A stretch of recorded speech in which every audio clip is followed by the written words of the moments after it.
அவர் கரூர்ல இருக்கிறப்ப இவரை கைது பண்ணணும்னு இருக்காங்க.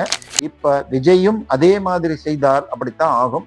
ஆனால் விஜய் அப்படி செய்ய மாட்டார்னு நம்புவோம். யாரையாவது போடுவாங்கன்றது இருக்கு. பட் நம்ம பேப்பர்ல பல்வித ரூமர்கள் ஓடிட்டு இருக்கு.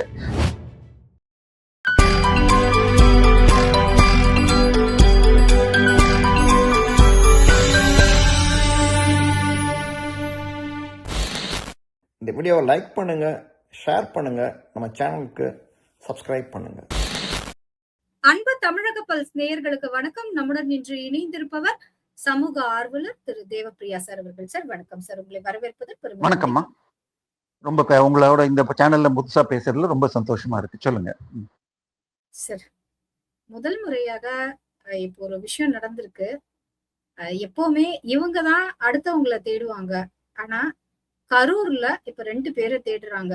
வீட்டுக்கு வந்து சிபிஐ சம்மன் கொடுத்திருக்காங்க. முன்னாள் அமைச்சர் செந்தில் பாலாஜி அவங்களோட அப்பா கிட்டயோ, அது மாதிரி அசோக் குமார் அவங்களையும் செந்தில் பாலாஜியும் உங்கள் மகனான்னு கேட்டு சம்மன் கொடுத்திருக்காங்க. இதை நீங்க எப்படி பாக்குறீங்க? இதோட இன்சைட்ஸ் என்ன? கரூர் கணக்கு இன்னும் தீர்க்கப்படாமலேயே பெண்டிங் இருக்கா? இல்ல, நீங்க கரெக்டாவே சேர்த்துட்டீங்க. நான் சொல்ல வேண்டியதை சொல்லிட்டீங்க. ஆதவ் 3 நாள் முன்னாடி திரு விஜயபாஸ்கர் சேர்ந்தப்ப சொன்னது கரூர் கணக்கு இருக்கு, முடிக்கணும்னு சொன்னது.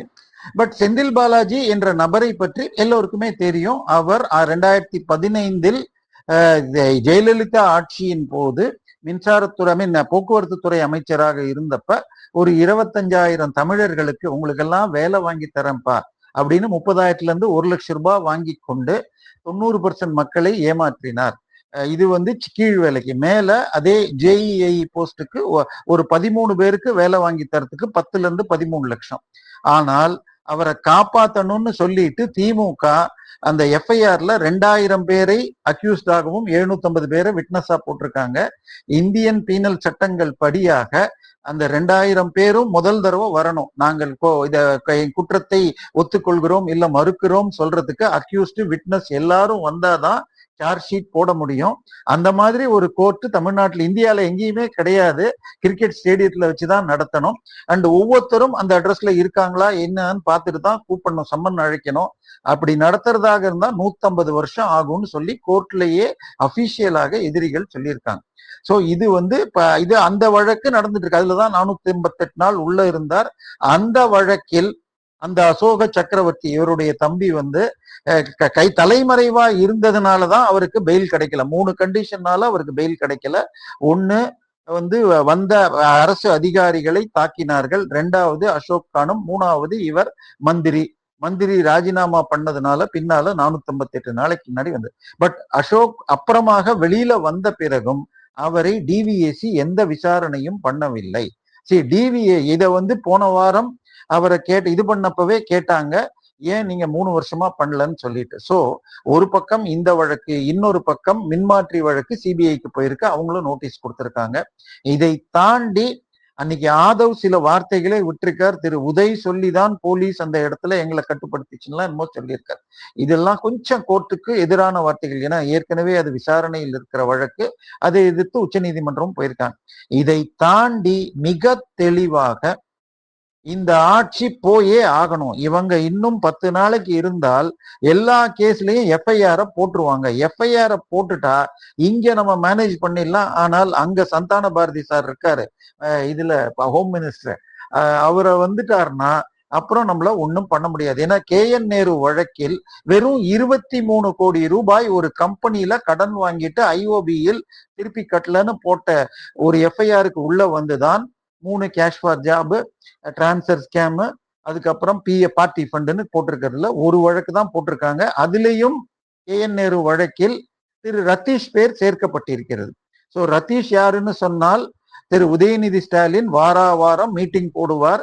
புதிய ஹீரோயின், அடுத்த படம் எங்க எப்படி எடுக்கிறது, எந்த படம் தெலுங்குலயோ மலையாளத்திலயோ கன்னடத்திலயோ நல்லா ஓடுச்சுன்னா அந்த படத்தை பத்தி டிஸ்கஷன் இப்படின்னு சொல்லி கலந்து கொள்ற உள்வட்டத்தில் முக்கியமான நபர் இந்த ரத்தீஷ் ஆகாஷ் பாஸ்கரன் தான் கடந்த 2 படங்கள், அதாவது விடியல் மூவிஸ்னு சொல்லி அதுல வந்த இட்லி கடை மற்றும் பராசக்தியை தயாரிச்சவர். அதுல ஏதோ ஒரு படத்துல ஸ்லைட்லயே நன்றி ரத்தீஷ் ரத்னவேல்னு இருந்திருக்கும்.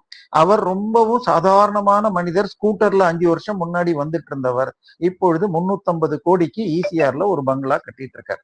சோ இப்ப போன ஆட்சியில் தமிழக அரசு, அந்த நேரத்துல திமுக அரசு போய் டாஸ்மாக்ல ஏதோ ஒரு கடையில கேஷ புடிச்சாங்கிற எஃப்ஐஆரை வச்சுக்கிட்டு டாஸ்மாக் ஆபீஸ், அதை தாண்டி எம்டி வீடு, அதுக்கப்புறம் யார் யாரெல்லாம் போய் ரெய்டு பண்ணீங்க, இது மாநில சுயாட்சிக்கு எதிரானதுன்னு போட்ட அந்த பெட்டிஷனை இப்பொழுது தாவேக அரசு வித்ட்ரா பண்ணிடுச்சு.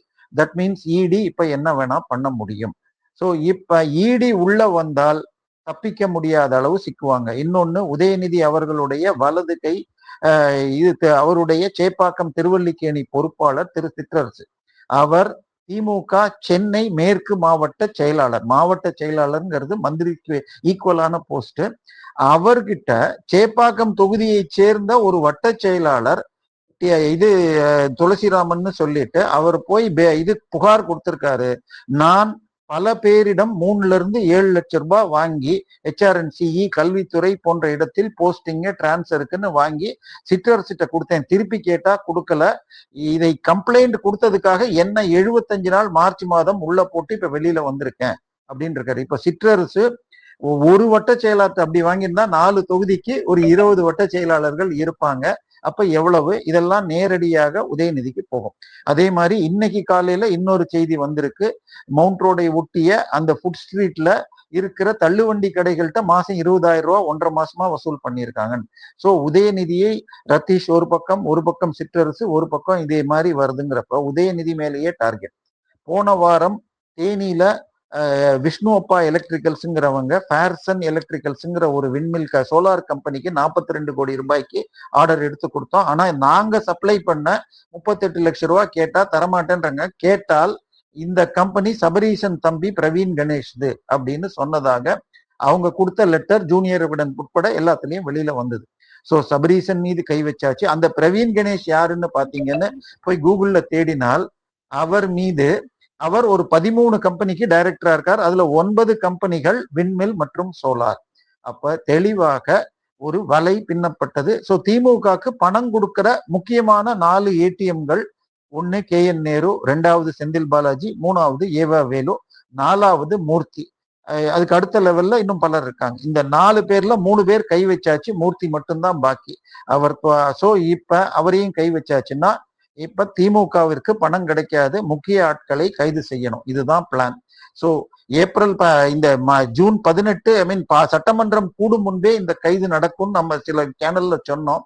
ஆனால் கவர்னரோடு பேசி அவர் முழுசா படிப்பார்னு ஒண்ணு, அது ரொம்ப முக்கியம். அதை விட்டுட்டு அவரை வெளியில போயிட்டு நீங்களா படிச்சுட்டு கவர்னர் உரைன்னு படிச்சா நல்லா இருக்காதுன்னு அண்டர்ஸ்டாண்ட் பண்ணிட்டாங்க.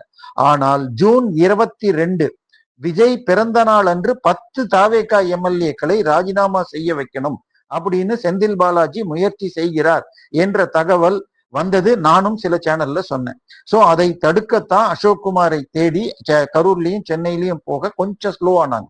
ஆனால் அவங்க தன்னுடைய வேலை, ஏன்னா திரு உதயநிதிக்கு இந்த ஆட்சி தொடர்வதில் விருப்பம் இல்லைன்னால என்ன வேணா பண்ணுவோம், நாம் இவங்களை கைது பண்ணணும் அப்படின்னு போக இந்த மீட்கணும்னு மெட்ராஸ்ல ஒரு ஹோட்டல்ல கிண்டியில ஒரு 5 ஸ்டார் ஹோட்டல்ல தங்கி அவர்கள் உங்களுக்கு 7 நாட்களுக்கு மேல தங்கி இருந்து 8 எம்எல்ஏக்கள் டோக்கன் அட்வான்ஸாக சில கோடிகளையும் பெற்றுட்டாங்க. 9வது எம்எல்ஏ கிட்ட கொடுக்கறப்பதான் அவர் எதுக்கு இது, ஏன் இதெல்லாம் பண்ணணும் அப்படின்னு டவுட் கேட்டுட்டு நான் நாளைக்கு வரேன்னு சொல்லிட்டு அதை அந்த கட்சியின் முக்கிய பொறுப்பில் உள்ள தீநகர் எம்எல்ஏவும் அமைச்சர்கிட்ட போய் சொன்னதை அந்த 8ல ஒருவரான இசைஞானியுடைய பேர்ல கொண்ட அந்த எம்எல்ஏ கிட்ட என்கிட்ட வந்தாங்க, நான் சொல்லிட்டேன்னு உடனே யோகா நம்ம மாட்டிப்போன்னு அவர் போய் அமைச்சரிடம் போய் எழுத்துல புகாரை கொடுத்து விட்டார்கள்.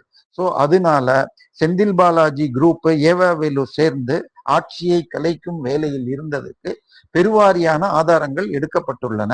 இப்ப அந்த ஹோட்டல்ல 7 நாள் ஒரு கார்பரேட் நிறுவனம் இருந்தால் எத்தனை பேர் தங்கி இருந்தாங்க, யார் தங்கி இருந்தாங்க, ஆதார் கார்டு கொடுக்காம இன்னைக்கு 5 ஸ்டார் ஹோட்டல்ல சேர்க்க முடியாது. சோ அந்த நேரத்துல எத்தனை போன் கால் வந்தது, எவ்வளவு பேர் மீட் பண்ணாங்க, எல்லாமே சிசிடிவி ஃபுட்டேஜ் எல்லாம் இந்த நேரத்துல எடுக்கப்பட்டிருக்க ஆதாரம் உண்மை என்ற நிலையில். சோ இதன் பின்னால் செந்தில் பாலாஜி மற்றும் அவங்க தம்பி இருந்தா அவங்கள கைது செய்வார்கள். ஏற்கனவே பழைய வழக்குகள் உதவும். ஆனாலும் நேற்றைய தினம் திரு விஜய் அவர்களை ஒருமையிலும் நடிகையோடு தொடர்பு செய்து பேசிய அனிதா ராதாகிருஷ்ணன் கைது செய்யப்பட்ட பிறகாக நேற்று நைட்டே அவருக்கு ஜாமீன் கிடைச்சிச்சு. ஸோ என்னை பொறுத்தவரை 10ஆம் தேதி திரு விஜய் அவர்கள் இது கரூருக்கு செல்கிறார் என்று செய்தி வருவதனால் இன்னைக்கு நம்ம 4ஆம் தேதியில இருக்கோம். ஸோ 8ஆம் தேதி இல்ல 9ஆம் தேதி தான் கைது நோக்கி போவாங்க. ஏன்னா ஜாமீன் கிடைக்க கூடாது, அவர் கரூர்ல இருக்கிறப்ப இவரை கைது பண்ணணும்னு இருக்காங்க. பட் இதே நேரத்தில் ஆதவ் பேசியவை நீதிமன்றத்தில் வழக்கு இருக்கும் பொழுது அவர் உதயநிதி சொல்லி நடந்தது அப்படின்லாம் பேசியது வழக்கையே பாதிக்கும் தன்மை கொண்டதுன்னு சொல்லிட்டு இதை பற்றி விஜயோ ஆதவோ இனி பேசக்கூடாது என திமுக ஒரு பெட்டிஷனை மூவ் பண்ணியிருக்காங்க. பட் அதே நேரத்தில் அவங்க போய் ஆறுதல் சொல்றதுல பெரிய தப்பு இருக்காது. ஆனால் அதே நேரத்துல கவர்மெண்ட் வேலை என்று ஒரு ஊகம் பெரிதாக சொல்லப்படுகிறது. அது மிகப்பெரிய தவறு. ஏன்னா உங்களுக்கு ஒரு தனியார் நிகழ்ச்சியில கலந்து கொண்டவங்களுக்கு கொடுக்கறதாக இருந்தால் இது மிக மிக தவறு. உங்களுக்கு ஏற்கனவே கள்ளச்சாராயம் குடிச்சவங்களுக்கு 10 லட்சம் ரூபாய் கவர்மெண்ட் காசுல இருந்து கொடுத்தாங்கன்னு வந்துச்சு. அந்த கள்ளச்சாராயம் காய்ச்சினவங்களுக்கு உடல் சரியில்லைன்னு 50,000 ரூபாய் கொடுத்தாங்க. இப்ப இந்த கரூர் வழக்கில் இறந்தவர் குடும்பங்களுக்கு 10 லட்சம் அரசு சார்பாகவும் 20 லட்சம் கட்சி சார்பாகவும் ஏற்கனவே கொடுக்கப்பட்டிருக்கு. ஸோ அதே போல அவர்கள் வீட்டு குழந்தைகள் படிப்பிற்கு அந்த படிப்பு முடிக்கிற வரைக்கும் செலவை தான் ஏற்றுக்கொள்வதாக தாவேகால இன்றைக்கு அமைச்சராக இருக்கிற வில்சன் அன்றைக்கு கூறியிருந்தார். ஸோ இது முழுக்க முழுக்க தவறான விஷயம். ஸோ என்ன பண்ணுவார்னு பார்க்கணும். இப்ப இதெல்லாம் மீறி ஒரு விஷயம் வருதுமா, கரூர்ல அவங்க ரெய்டு போனப்ப எப்பெல்லாம் கரூர்ல ஐடியோ ரெய்டு போனா ஒரு 2-3 பேர் வரும். சக்தி மெஸ், கரூர் மெஸ், சங்கரானந்த் கன்ஸ்ட்ரக்ஷன்ஸ்னு. இந்த முறை ஒரு அலுவலகத்துக்கு போயிருக்காங்க. திரு சுரேஷ் என்ற அவருடைய அலுவலகத்துக்கு 3 மாடி பில்டிங்க்கு போனா நீங்க பேங்க்ல போனா ஒரு 5-6 பேர் உட்கார்றதுக்கு 2 சோஃபா இல்ல 4 சேர் போட்டிருப்பாங்க. ஆனால் அந்த அலுவலகத்தில் 30 பேர் உட்கார்ற அளவுக்கு லாபி, 12 கேஷ் கவுண்டர்கள், ஒரு கவுண்டர்லயும் 2 கேஷ் கவுண்டிங் மெஷின், அது தவிர 4 ரூம் வக்கீல்கள் லீகல் ஒப்பீனியன் பார்ப்பதற்கு. அதாவது கொங்கு பகுதியில் நடக்கும் அத்தனை கான்ட்ராக்ட் பணத்தையும் வசூல் செய்வதற்கு 12 கேஷ் கவுண்டர்கள் அவங்க உட்கார்ந்துட்டு கேஷை கொடுக்கறதுக்கு 30 லாபியில சீட்டு. இங்கேயே கடன் எல்லா கட்சியினருக்கும் 3-5 ரூபா வட்டியில கடன் கொடுக்கறதும் நடந்திருக்கு. அதற்கு லீகல் பாக்குறதுக்கு 4 வக்கீல்கள் அந்த ஆபீஸ்ல இருந்ததையும் கண்டுபிடிச்சிருக்காங்க. ஸோ இதெல்லாம் இடி வந்தா எங்க போய் நிற்குங்கிறது வருங்காலத்தில் சிக்கும். ஸோ தெளிவாக இந்த கேஸை கரெக்டாக நடத்திட்டு போனோம். ஒண்ணு திமுக வர்றதுக்கு முன்னாடி ஸ்டாலின் இதே சொன்னார், நாங்கள் வந்தால் ஜெயலலிதா மரணத்தின் யார் செய்திருந்தாலும் கண்டுபிடிப்போம், நாங்கள் தங்கமணி வேலுமணியை ஜெயிலுக்கு அனுப்புவோம் நாங்க. ஆனால் செய்யாததால் விளைவு முதலமைச்சர் என்ற போஸ்ட்ல இருந்து எக்ஸ் எம்எல்ஏ ஆனார். இப்ப விஜயும் அதே மாதிரி செய்தால் அப்படித்தான் ஆகும். ஆனால் விஜய் அப்படி செய்ய மாட்டார்னு நம்புவோம். மெம்பர்ஷிப் நீங்க எடுத்துக்கிட்டீங்கன்னா சேனல் சப்போர்ட் பண்ண மாதிரி இருக்கும், ஊக்குவிக்கிற மாதிரி இருக்கும். சேனலில் மெம்பர் ஆகிறதுக்கு நாங்கள் உங்களை கோரிக்கை வைக்கிறோம். சார், தொடர்ந்து இந்த எஃப்சிஆர்ஏ சட்டத்துல சில அமெண்ட்மெண்ட் பண்றாங்க. அதோட தி ட்ரைமூர்த்தி இனிஷியேட்டிவ் டிடிஐ சம்பந்தமாக ஒரு வழக்கும் அமலாக்கத்துறை பண்றாங்க. ஸோ இது இரண்டுக்கும் எந்த மாதிரியான ஒரு சம்பந்தம் இருக்கு? இல்லைன்னா திமுகவிலிருந்து வின்சல் அவர்கள் சொல்லியது போல மசூதிகளையும் சர்ச்சுகளையும் மூடுவதற்கு சதி செய்கிறதா இந்த எஃப்சிஆர்ஏ திட்டம்?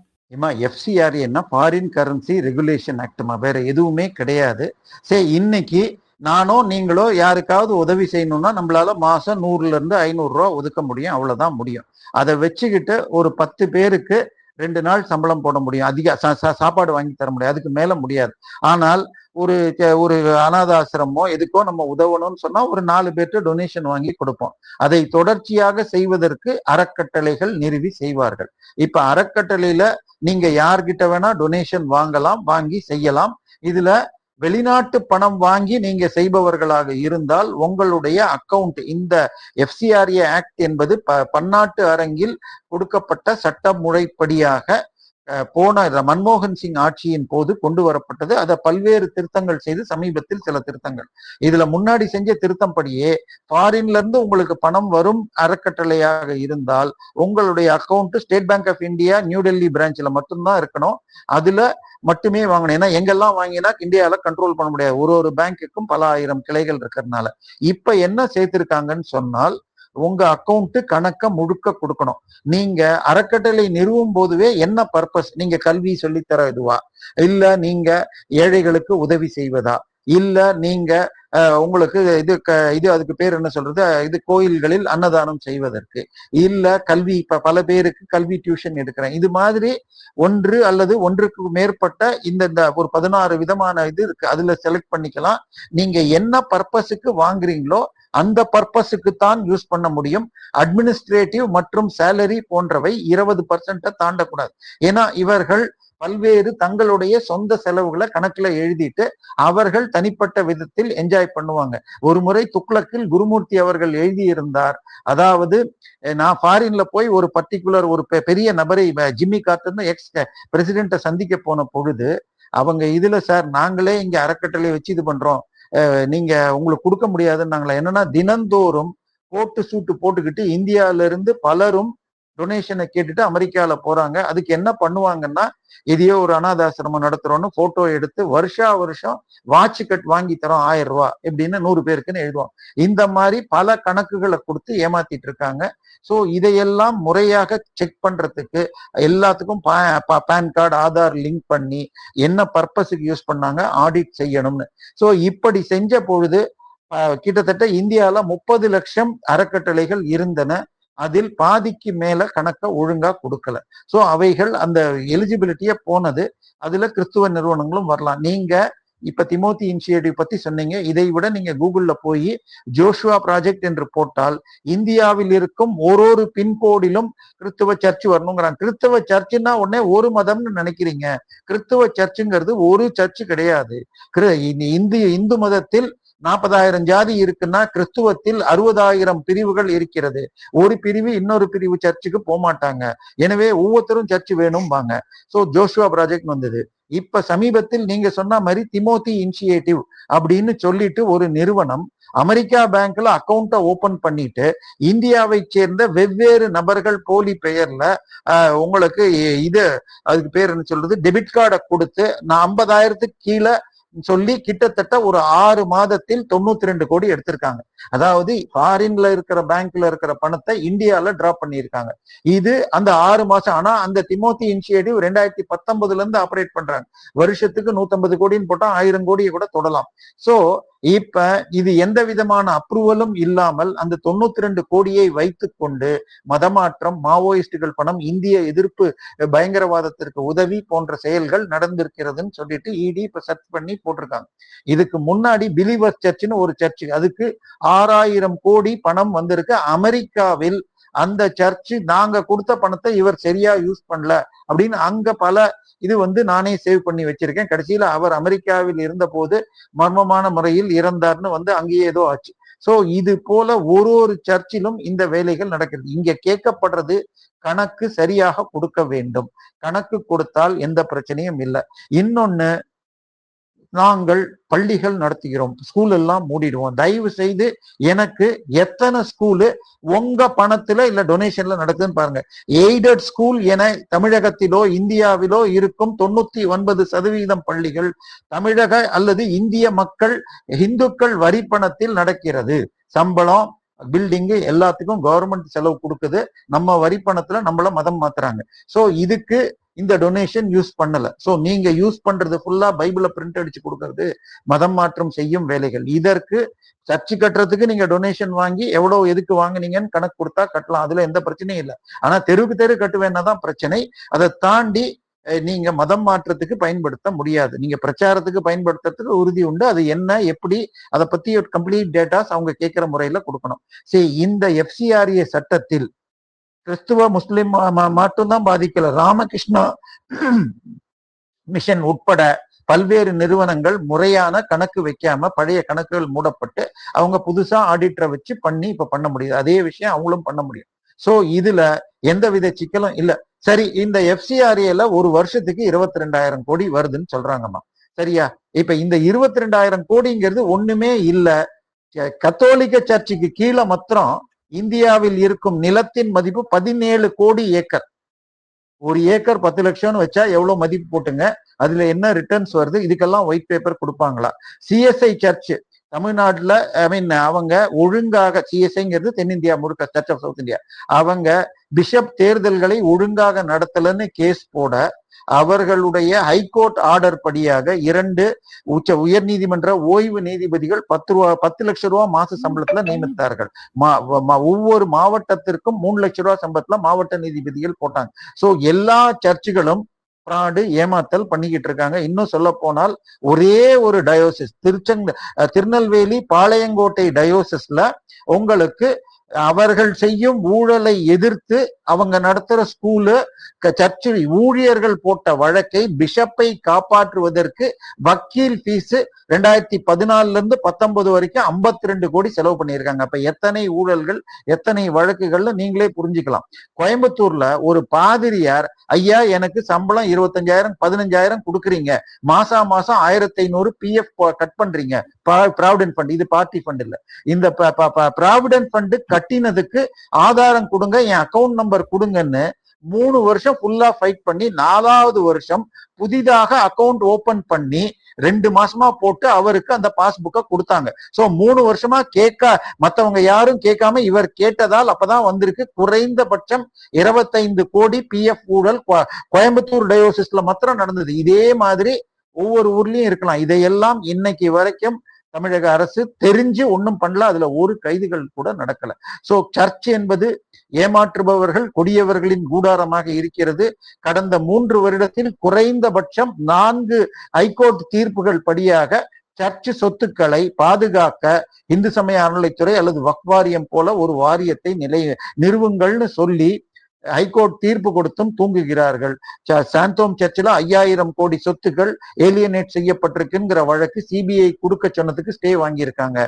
மதுரையில சிஎஸ்ஐ சர்ச்சில் அதே மாதிரி, லுத்தரன் சர்ச்சில் ஊழல் நடக்கிறதுன்னு அட்மினிஸ்ட்ரேட்டராக திரு ஹரி பரந்தாமன் இருக்கார். சோ எனவே இது ஊழல்களின் கூடாரமாக இருக்கு. கணக்கு கொடுத்தா எஃப்சிஆர்ஏல எந்த பிரச்சனையும் கிடையாது. இவர்கள் மதவெறியை தூண்டி போராட்டத்தை தூண்டுகிறார்கள். ஒண்ணுமா, போராட்டம் பண்ணா என்ன ஆகும் தெரியுமா? நம்ம கருணாநிதி ஐயா இருக்காருங்க இல்லையா, 2001 ஜெயலலிதா கைது செய்த பொழுது பல இடங்களில் போராட்டம் நடந்ததுமா. மதுரையில ஒரு கோர்ட்ல கல் எடுத்து அடிச்சாங்க ஒரு 4 திமுக காரங்க, 3 கண்ணாடி உடைஞ்சது. அன்னைக்கு மதிப்பு 720 ரூபாய், இன்னைக்கு 2000 ரூபாய். 20 வருஷம் கழிச்சு இப்ப தீர்ப்பு 4 வருஷம் ஜெயில் தண்டனைன்னு கொடுத்திருக்காங்க. தயவு செய்து கட்சியோ சர்ச்சோ போராட்டத்துக்கு கூப்பிட்டால் நீங்க மாட்டிப்பீங்க, அவங்க ஜாலியா இருப்பாங்க.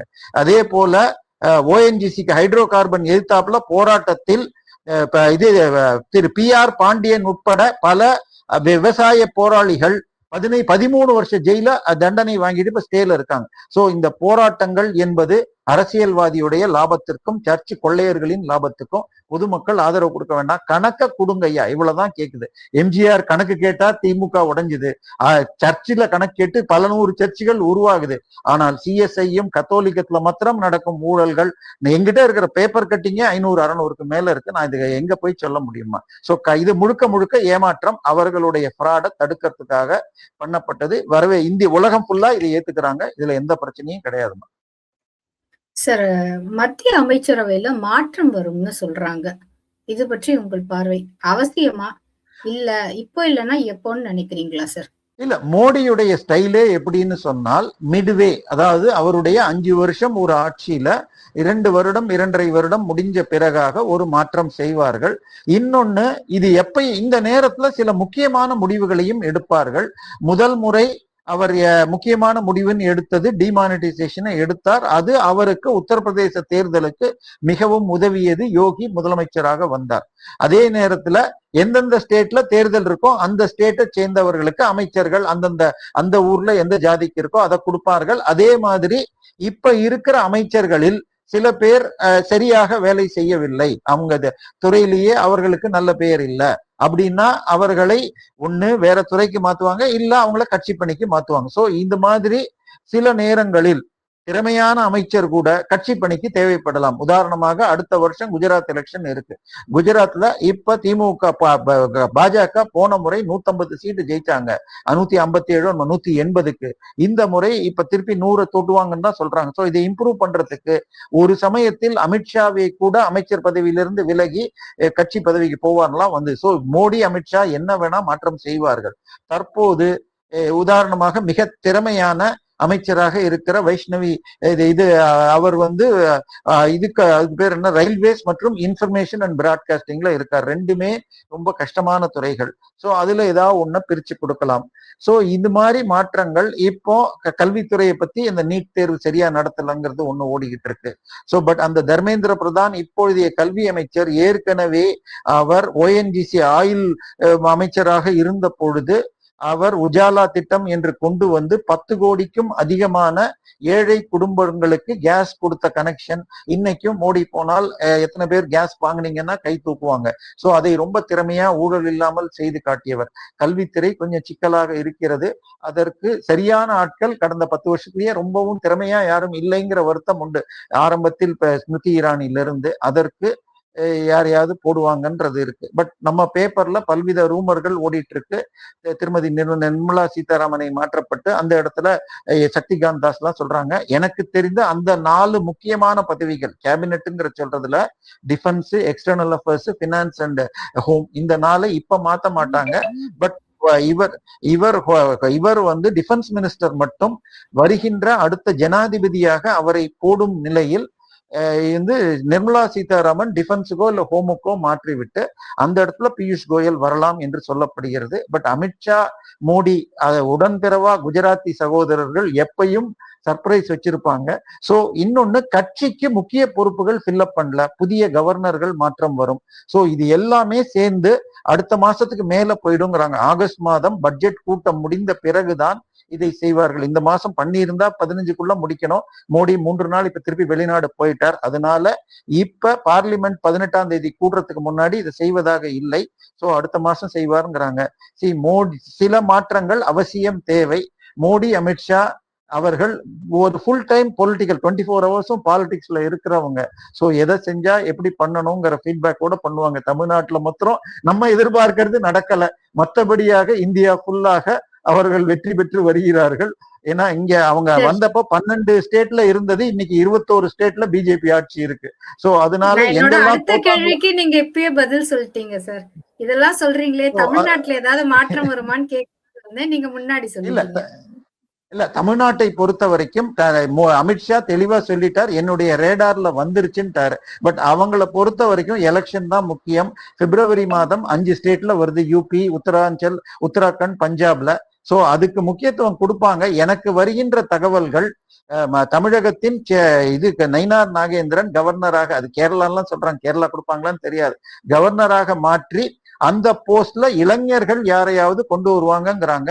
அஸ்வத்தாமன், வினோத் செல்வம், எஸ்ஜி சூர்யா, ஆனந்தன் அமிர்தன், அந்த 4 பேர் அடிபடுகிறது. சர்ப்ரைஸாக மா வெங்கடேசன் பேரும் வருகிறதுன்னு சொல்றாங்க. சோ இந்த 4-5 பேர்ல யாராவது வரக்கூடும். பட் என்னை பொறுத்த வரைக்கும் இப்பொழுது தாவேகா வெர்சஸ் அதர்ஸ்னு போயிடுச்சு. இன்னைக்கு திமுகவுடைய ஓட்டும் 24% தான் உதயசூரியன்ல, அதுல 6 சீட்ல ஜெயிச்சது மத்த கட்சி எம்எல்ஏக்கள்.